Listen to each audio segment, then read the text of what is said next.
It's going to be your first game in Rochester. Not technically your first game on the turf in Blue Cross Arena, but just how are the juices and everything going into this one? Yeah, it's a good feeling. Just like I say with every game, though, it's lacrosse, and I've been playing it my whole life, and it's a game that I love. So I'm just gonna go out there and have fun, and just do my thing. If you bring a 6-foot pole out in the box, would you? Oh yeah, oh yeah.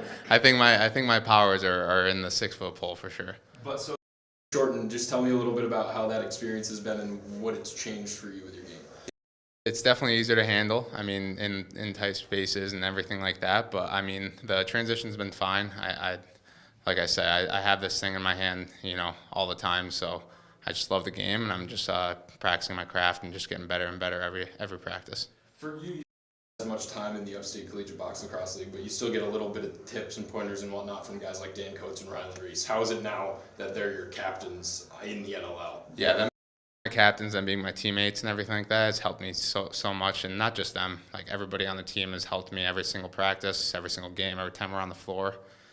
So having them by my side has definitely been a blessing in disguise, and having them be my coach beforehand, able to get that relationship before, has definitely helped too.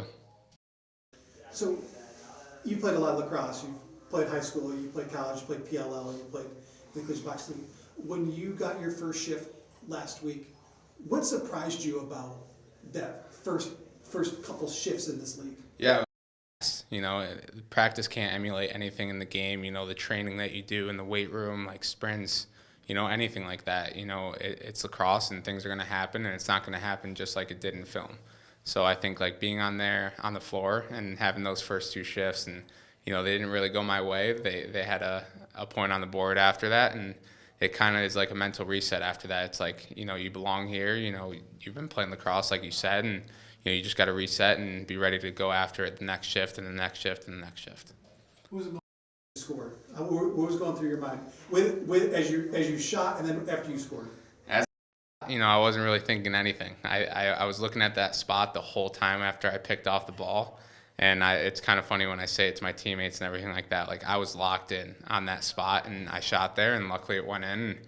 And, the celebration and having Fieldsy there, and just all the guys just being around me in that case, it was just an awesome feeling. And I always say, like, I blacked out, and it was just like I just thought, like, I'm meant to be here. Tonight, your first home game here in Rochester. Obviously, you're a Liverpool guy. It's not that far down the road. How many friends and family are coming tonight? What's it going to be like for them to see you physically be in the stands for your first home pro game? Yeah, there's definitely a good group coming to watch me play, and I know all my friends and family who can't make it to the game are going to be watching. They've even been watching even if I haven't been on the floor, and they're my biggest supporters. And I think having this first game on this floor and everything like that is definitely going to be a great night, and I just hope to just go out there, have fun, and do my job. Did it feel like a moment for you? You go to Albany, then who's celebrating on the floor with you after your first LL? Yeah, after that the replay again and having him by my side and everything like that, I was just like, I never would have thought, having Fieldsy by my side when I score my first goal in the box, and even having Hogger right there on the bench when I got there. It's definitely an awesome feeling having the Great Danes on the roster.